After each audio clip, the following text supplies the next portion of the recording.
Hola, ¿cómo están? Hay una diferencia muy marcada entre libertad de expresión y derecho a la información, con los intereses que además manejan. ¿Quiénes son dueños de estas plataformas digitales y de las apps? Una narrativa que trata de ser distorsionada. La pregunta es ¿con qué fin? Hoy vamos a analizar los escenarios. Inicia el mapa. Bienvenidos.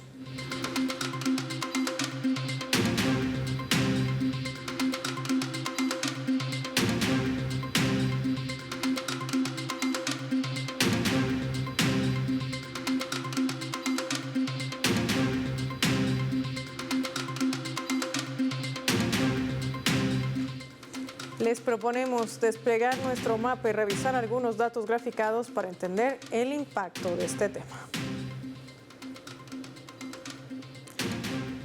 Venezuela, capitalismo tecnológico contra gobiernos. ¿De qué se trata? Vamos a revisarlo. Desde que llegó la revolución bolivariana en Venezuela, ha sido objeto de diferentes ataques provenientes de históricos centros de poder hegemónicos, con el fin de quebrar el proceso de independencia que emprendieron los venezolanos y venezolanas hace más de 20 años. Las pasadas elecciones presidenciales, las del 28 de julio, no se escaparon de ese radar, de esos intentos intervencionistas, injerencistas, atacando al sistema electoral y también a la opinión pública. Así lo reseñan los hechos. Anteriormente, con su sistema eléctrico, también tratando de socavar la energía y también contra el sistema electoral. El gobierno de Venezuela, a través de la vicepresidencia, denunciaba un ataque cibernético sin precedentes en el mundo, que inició el día de los comicios electorales, el 28, en el cual se registraron 30 millones de ataques por minuto y 500.000 ataques por segundo. La vicepresidenta ejecutiva, Delcy Rodríguez, detallaba que a través de una empresa integrada por ingenieros, investigadores especializados en seguridad de la información, detectaron un pico de actividad en el volumen de tráfico de Internet que llegaba al país, es decir, un movimiento inusual. El 29 de julio, otro dato, después de las elecciones, el tráfico se incrementó a 109 gigabytes por segundo, adicionales de tráfico de entrada, lo que representa el aumento de un 16% en comparación al día anterior. El informe concluye que los ataques cibernéticos suelen ser excesivos y pueden provocar hasta cortes en la red. El Tribunal Supremo de Justicia, por esta razón, también lleva adelante un peritaje, una investigación para poder determinar más detalles respecto al ataque cibernético masivo del que fue objeto el sistema electoral venezolano. Esta instancia legal informó que se ha cargado de manera ilegal también información de los comicios en una página web donde también se va a establecer qué pasó allí porque hay una investigación penal en pleno curso.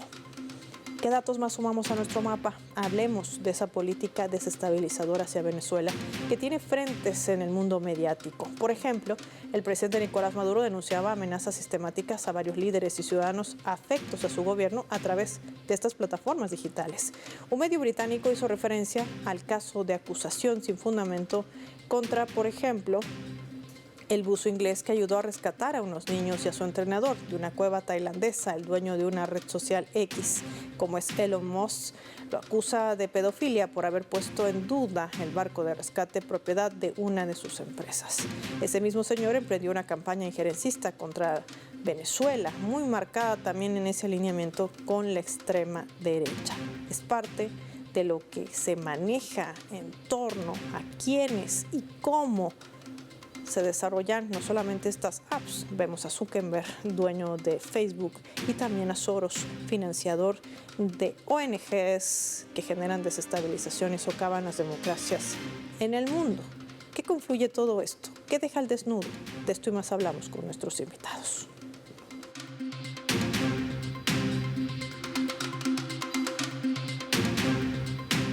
Recibimos en primera instancia a nuestra invitada, nos acompaña en directo desde la Argentina, analista en geopolítica, Verónica Sforcin, con nosotros. Qué gusto tenerla, Verónica. Gracias por su tiempo para el mapa. Bienvenida a Telesur. Un gusto, Paola. Un gusto estar con ustedes. Un saludo a toda la audiencia. Verónica, es importante entender quizás una diferenciación de lo que todos hablan y dicen. ¿Qué marca esta estrategia, por ejemplo, cuando hablamos de libertad de expresión, libertad de información, cuando nos referimos al uso de estas plataformas o apps, por ejemplo? Bueno, lo primero que hay que problematizar es cómo puede existir libertad de expresión cuando estas plataformas y las redes sociales que usamos cotidianamente pertenecen a grandes corporaciones transnacionales que son parte del entramado industrial militar de Estados Unidos. Son famosas, ¿no?, por ser las Big Tech, como vos decías recién, ¿no? Mark Zuckerberg es dueño de Facebook, de Instagram, de WhatsApp, o Elon Musk, que es dueño de X, y también vemos a Google, ¿no? Alphabet, que con su red social YouTube, ¿no? Son unas pocas, 5 o 6 grandes corporaciones que todas pertenecen a Estados Unidos y a la geopolítica estadounidense. Entonces es muy complejo hablar de libertad de expresión, de la libertad de los pueblos a expresarse en estas redes sociales, que en realidad son empresas que tienen intereses económicos muy claros y geopolíticos muy claros. Desde sus inicios, los que venimos estudiando estos temas, desde sus inicios estas corporaciones han sido financiadas por Estados Unidos, por el Departamento de Estado, por la Agencia de Seguridad Nacional. Hay muchos CEOs, las famosas puertas giratorias, ¿no?, que trabajan un tiempo en estas corporaciones y después terminan trabajando en la Agencia de Seguridad Nacional estadounidense, porque es parte de todo un entramado de industrial militar en donde estas tecnologías lamentablemente se ponen al servicio de Estados Unidos y de los intereses anglosajones. Podríamos decir que son parte del Deep State. Incluso también hay que decir que atrás, cuando uno va haciendo una investigación más profunda, ¿no?, ve que atrás tenemos los accionistas que conocemos bastante bien en América Latina, como BlackRock o Vanguard, los fondos financieros de inversión, que son dueños de estas corporaciones también y son accionistas mayoritarios muchas veces. Entonces, hablar de libertad de expresión cuando en realidad América Latina lamentablemente utiliza y consume estos medios de expresión, me parece que queda muy desfasado, ¿no?, para la realidad actual. Que además se trata de imponer para confundir al imaginario y tratar de defender estas plataformas que inocentemente o no nos roban información. Y esa información es utilizada por estos CEOs para también dominarnos a través del algoritmo, como tecnológicamente se conoce. Ahora, la gran pregunta es, ¿cómo resolver este panorama? ¿Estamos en capacidad de tener soberanía tecnológica o quién mina la intencionalidad de tener soberanía tecnológica en países de nuestra región? Hablemos de Venezuela, hablemos de Bolivia, hablemos de la Argentina, por poner algunos ejemplos. Claro. Bueno, hasta el 2015 se avanzó, hay que decirlo. Dilma Rousseff, en un famoso discurso en la ONU, intentó marcar algunas líneas de acción que después se plasmaron tanto en el Mercosur, pero principalmente en el UNASUR y en la CELAC, la necesidad de cerrar el anillo de fibra óptica de América Latina, de tener centros de datos, de procesamiento de datos propios, satélites propios, ¿no? Avanzar en una soberanía tecnológica que es la soberanía comunicacional en la actualidad. Por supuesto que en 2015 tuvimos el golpe de Estado parlamentario en Brasil, tuvimos también, elecciones en Argentina y se perdió el gobierno desde el Proyecto Nacional y Popular. Entonces vino una seguidilla, ¿no?, de retrasos para la posibilidad que tenía América Latina en ese momento en avanzar en soberanía tecnológica. También hay que recordar que Dilma Rousseff este discurso lo hace porque ya Snowden en el 2013-2014 denuncia públicamente cómo es utilizada toda esta redes sociales como una red de espionaje, ¿no? Muchos autores hablan, como vos bien decías, de este capitalismo de la vigilancia que se instala.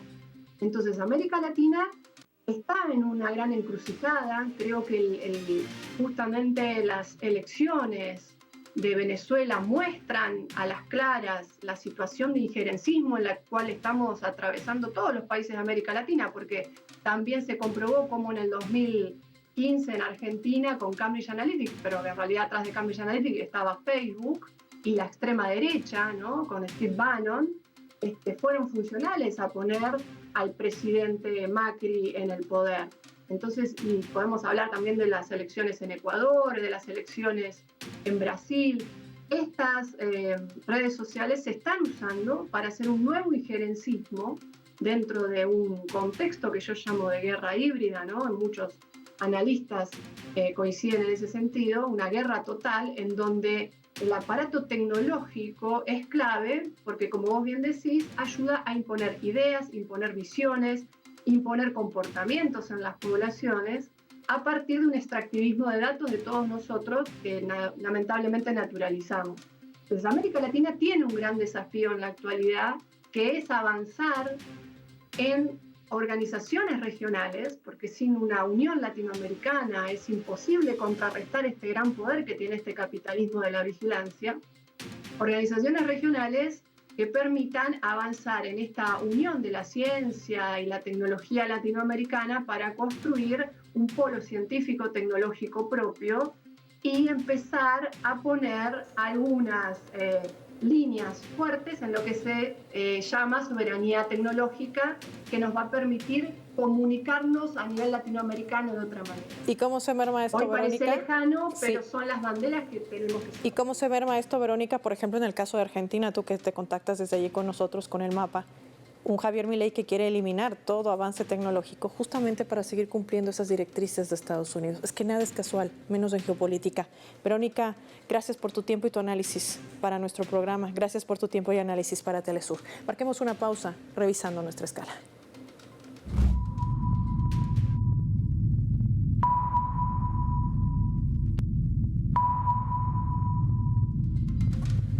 Esta vez a través de este portal web de nuestra multiplataforma Telesur, a la que invito a seguir. Está titulando de la siguiente manera, lo colocamos en la pantalla del mapa. El ministro venezolano denuncia hackeo contra el sistema de metro de Caracas y la web de Conviasa.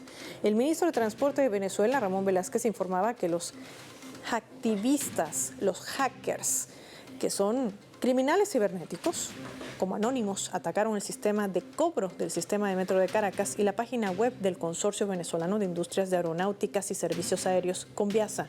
A través de su cuenta oficial en la red social Instagram, denunciaba: denunciamos nuevamente, decía el ministro, que hemos sido blanco de ataques por el colectivo hacktivista Anonymous contra el portal web de nuestra línea aérea bandera Conviasa, que hemos logrado neutralizar con nuestros equipos técnicos. Del mismo modo, contra el sistema de cobro pasaje en el metro de Caracas, en Valencia, Los Teques, Maracaibo y también de Metrobús, lo que ha generado un colapso en el servicio. Sin embargo, dice el comunicado, hemos actuado para resguardar toda la información en garantía de nuestros usuarios y restablecer la recarga de tarjetas, resaltaba. Anteriormente, el tecnólogo e investigador independiente Kenny Osa declaraba que Venezuela ha sido víctima de ataques informáticos desde las elecciones presidenciales del año 2024, es decir, el 28 de julio, ese domingo, y también con una afluencia de Internet inusual en ambas fechas, 28 y 29, un aspecto que también va a ser investigado y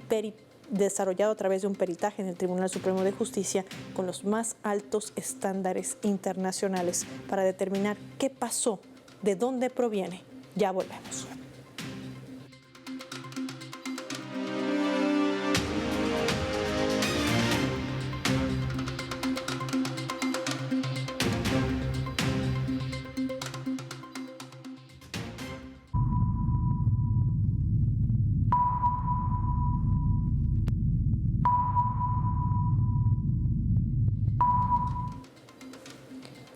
Vamos a sumar otro elemento también para el análisis a través de la fotografía. Lo que vemos en pantallas es la represión que lleva adelante el gobierno en Reino Unido, anunciando una nueva medida que consiste, escuche bien, en arrestar a los ciudadanos que realizan retweets que sean considerados ofensivos, para combatir así el discurso de odio en línea y asegurar que las redes sociales no se utilicen para difundir contenido perjudicial. Esto genera un gran debate sobre la libertad de expresión en el país y los límites de la responsabilidad personal en las redes sociales. Sin embargo, hay defensores de la media que argumentan que es necesario tomar acciones firmes para proteger a la comunidad vulnerable del abuso y el odio también en línea.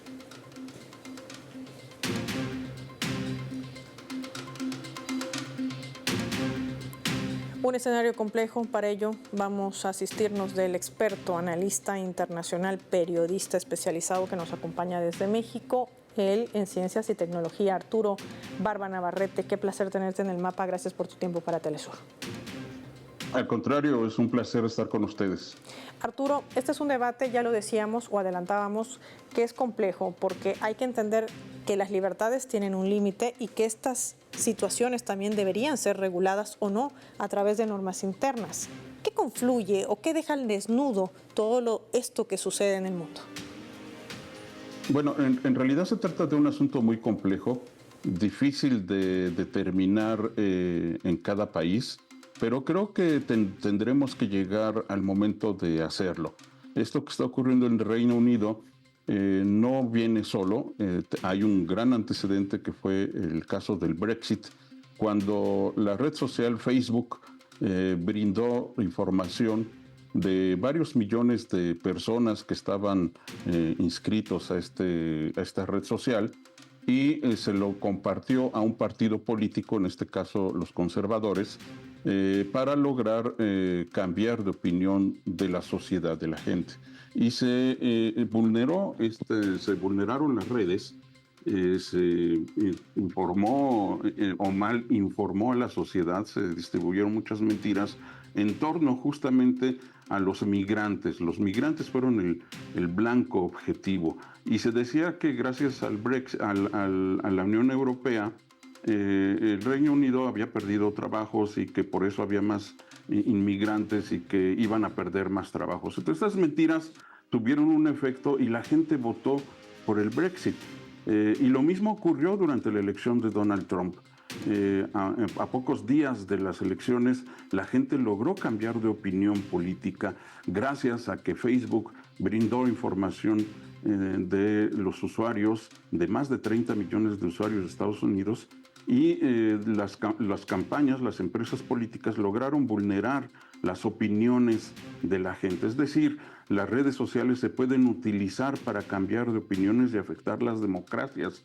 Y no solo para afectar las democracias, para distribuir discursos de odio, distribuir mentiras y malinformar a la sociedad. Sí se tiene que mantener controles, respetando la libertad de expresión, por supuesto, y respetando también el acceso a la información, que es fundamental, la libertad de prensa. Entonces, es un asunto complejo, se tiene que valorar tanto de un lado como de otro, pero yo creo que sí, en los países se tienen que establecer controles, porque no puede ser que quien quiera atacar a los inmigrantes o quien quiera distribuir mentiras en torno a las vacunas lo pueda hacer de manera libre, distribuyendo mentiras y discursos de odio. Entonces es un panorama que no es sencillo, es muy complejo, pero que se tiene que discutir y se tiene que controlar.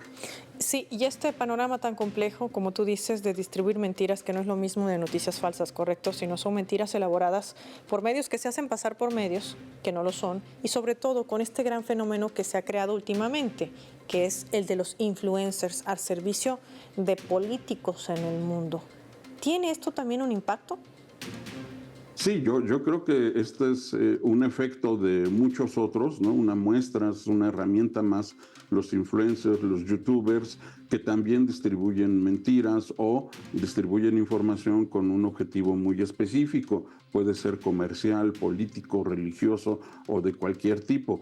Yo creo que si se distribuye información falsa, si se distribuye, si se desinforma, digamos que de manera consciente, yo creo que sí se deberían establecer controles, ¿no? No se pueden apoyar movimientos antivacunas o no se pueden apoyar movimientos en contra de a favor o en contra de un grupo social, y no se pueden apoyar información en torno a creencias religiosas. Entonces yo creo que ahí sí se deben establecer controles, tal y como se establecen en las redes sociales, ¿no? No se pueden mencionar algunas palabras, no se pueden distribuir algunas imágenes, y yo creo que este tipo de controles que ya existen, solo que se aplican según el criterio de las empresas que son poseedores de estas redes sociales, yo creo que se deberían establecer con fines más culturales y por supuesto con fines de información fidedigna.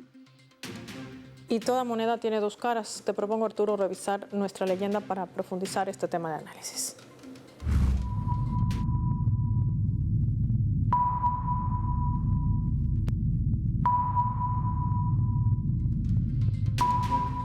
Este es un comunicado que lanza el canal de televisión Al Mayadin, una cadena aliada de Telesur, a propósito de la determinación asumida por el Parlamento de Israel en la famosa ley denominada Al Jazeera. Al Mayadin se pronuncia y dice que Al Mayadeen ha estado cubriendo e informando sobre las atrocidades israelíes en Gaza, en Cisjordania ocupada y otros territorios palestinos ocupados desde mucho antes de que se lanzara la operación Inundación de Al-Aqsa el 7 de octubre del año 2023.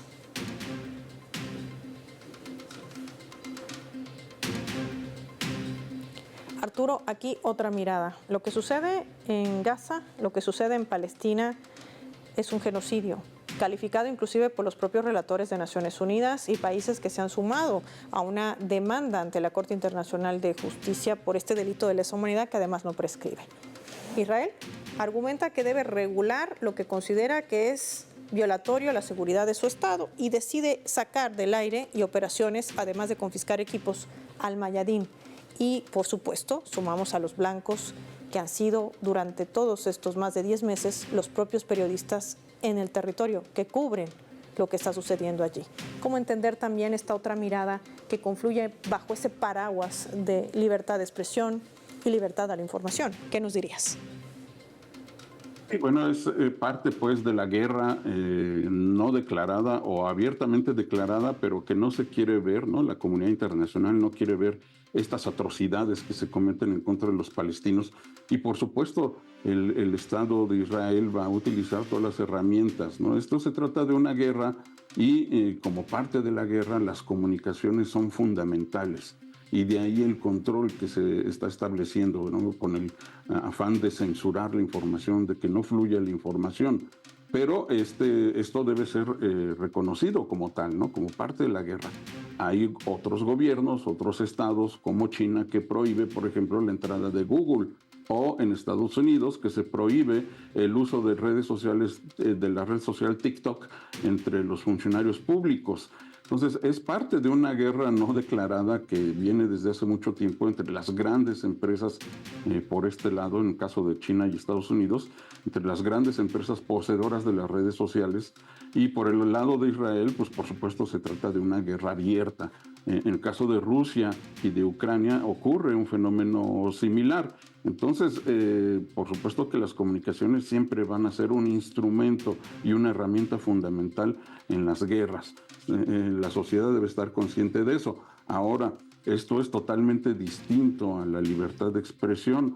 Siempre la libertad de expresión va a ser una de las primeras víctimas en caso de guerra, como ha ocurrido en Palestina, ¿no? Que han muerto muchos periodistas que están cubriendo el conflicto y las atrocidades cometidas por el Estado de Israel, y han perecido muchos de ellos. Y esto va a seguir ocurriendo en el caso de las guerras, digamos, distintas, como la guerra de los chips o la guerra de las redes sociales entre Estados Unidos y China y Corea. Y esto va a continuar durante los próximos años. Incluso se va a agudizar. Ahora, esto no tiene nada que ver con los controles que deben establecerse en los países en torno al uso de las redes sociales y a la información que se distribuye en ellas. Por supuesto que para no vulnerar las democracias y para distribuir información fidedigna con fines sociales y culturales, deberían de establecerse controles y se pueden identificar muy fácilmente cuando viene información de medios legítimos, de periodistas especializados o de periodistas reconocidos, o cuando son medios inventados por las redes sociales o por otras empresas con el fin de distribuir mentiras y de desinformar a la sociedad. Yo creo que se deben establecer esos controles.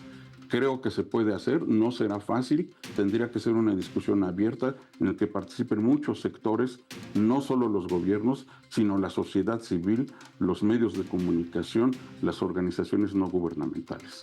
Y ahí se forman las guerras comunicacionales que son de nueva generación también para tumbar gobiernos, para posicionar narrativas con intereses geopolíticos claros. Por eso ahí estaba nuestra pregunta, si estas plataformas digitales, estas apps, eran una disputa de poder o eran una defensa de la verdad. Nuestros analistas ya lo han aclarado. Agradecer a Arturo Barba Navarrete por su tiempo y su análisis para El Mapa. Finalicemos el programa revisando nuestros vectores.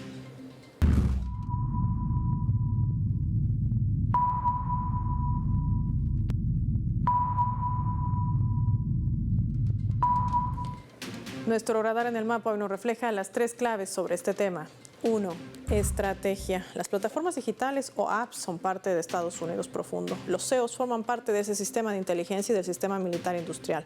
Todo eso se camufla con la creación de medios falsos que difunden mentiras y de influencers que están al servicio de políticos y proyectos desestabilizadores. 2. Guerra a la información. Es muy clara la diferencia entre medios y quienes controlan las redes sociales y las apps, con intereses muy directos. Y usan estos términos como la libertad de expresión y también el derecho a la información para tratar de confundir a la población. Los datos personales que venden estas plataformas generan un control del algoritmo y eso sí es un dominio de nuestras libertades. 3. Control de redes. Se mira con recelo este tema y sigue abriendo un debate. A Estados Unidos no le interesa que nuestra región tenga soberanía tecnológica. Por eso golpean los planes de recolonización que emprenden contra nuestra región. Normar su uso se hace cada vez más necesario, más aún cuando las apps o plataformas son usadas como una herramienta de odio, xenofobia y racismo, implementando la denominada guerra comunicacional para derrocar gobiernos, como es el caso de Venezuela. Soy Paola Pérez y nos vemos en otra edición del Mapa.